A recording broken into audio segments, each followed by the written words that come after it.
నిర్మాణానికి కారణం అంతా కూడా నా వల్లే అని చెప్పి ఆ దిష్టిబొమ్మ అనుకుంటుందట. అలాగే చంద్రబాబు నాయుడు గారు నారావారి దిష్టిబొమ్మ ఏమనుకుంటుందంటే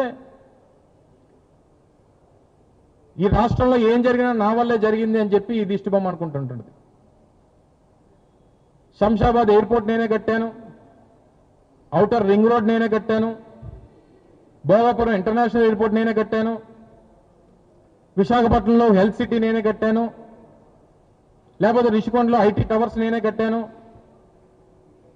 ఇవన్నీ మరి ఆయన చేయకపోయినా నేనే చేశానని చెప్పుకునేటువంటి ఈ వ్యక్తిని చూసి జాలిపడాలో సిగ్గుపడాలో బాధపడాలో తెలియనటువంటి పరిస్థితులు కనబడతా ఉన్నాయి. మొన్న జిఎంఆర్ ఎయిర్పోర్ట్ మొదటి కమర్షియల్ టెస్ట్ ఫ్లైట్ ల్యాండింగ్ జరిగింది. పెద్ద ఎత్తున హంగామా చేశారు. నాకు ఒక సోదరుడు ఒక మెసేజ్ పెట్టాడు, అన్న వీళ్ళు తెలుగుదేశం పార్టీ వాళ్ళు చాలా హడావిడి చేస్తున్నారు, ఆ రోజు జగనన్న చేతుల మీదుగా జరిగినటువంటి శంకుస్థాపన నిర్మాణ కార్యక్రమాలు ఇవన్నీ జగన్మోహన్ రెడ్డి గారి హయాంలో జరిగినాయి. చంద్రబాబు నాయుడు గారేమో నేనే చేశానని చెప్పి చెప్పుకుంటున్నారు. ఒక్కసారి ఈసారి మళ్ళీ మాట్లాడినప్పుడు ఈ మాట అడుగన్నా మీ ద్వారా చంద్రబాబు నాయుడు గారిని అడగండి అని చెప్పి నా స్నేహితుడు ఒక ఆయన ఒక సలహా ఇచ్చాడు. ఏంటంటే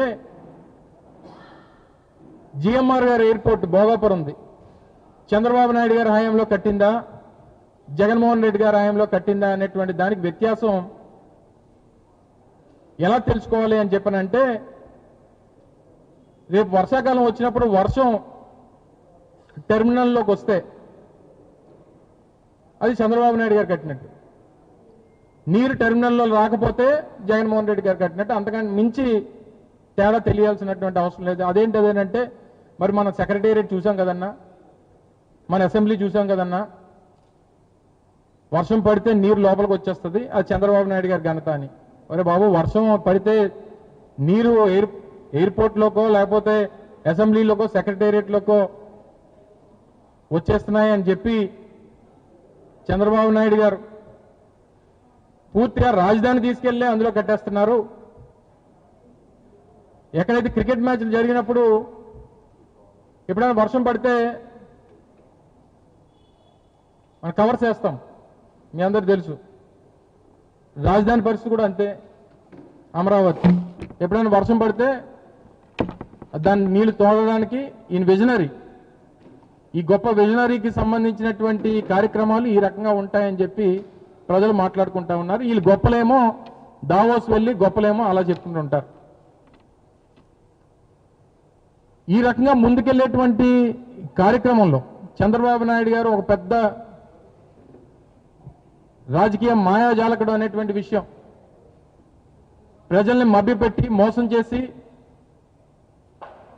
అధికారం వచ్చిన తర్వాత ముంచేసేటువంటి రకం అనేటువంటిది ప్రజలు తెలిసినప్పటికీ మరోసారి మోసపోయారనేటువంటి విషయాన్ని మళ్ళీ తెలుసుకున్నారు. మరి రాజ్యాంగం ప్రకారం మరో 3 సంవత్సరాలు తప్పదు, బాధపడాలి, భరించాలి.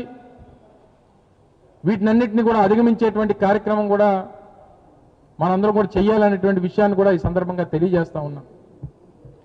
నేను అడుగుతా ఉన్న ఈ అధికార పార్టీని, ముఖ్యమంత్రి గారిని, ముఖ్యమంత్రి గారి కొడుకుని, ఎందుకంటే వీరిద్దరు తప్పితే నాకు తెలిసి బహుశా మంత్రివర్గంలో కానీ ఆ రాష్ట్ర పరిపాలన కార్యక్రమాల్లో కానీ వీరిద్దరు తప్ప ఎవరు కనబడట్లేదు.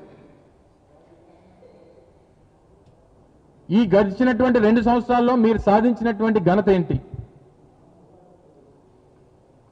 మీరు చెప్పుకునేటువంటి దానికి మీరు చేసినటువంటి కార్యక్రమాలు ఏంటి? మీరు సాధించింది ఏంటి? మీరు ఎన్నికల్లో చెప్పినటువంటి కార్యక్రమాలు, చేసినటువంటి కార్యక్రమం ఏంటి? ఏదన్నా ఒకటన్నా చెప్పగలరా? పూర్వం సామెత ఉండేది, ఆళ్ళు లేదు సూలు లేదు, కొడుకు పేరు లోకేష్ లింగం అంట.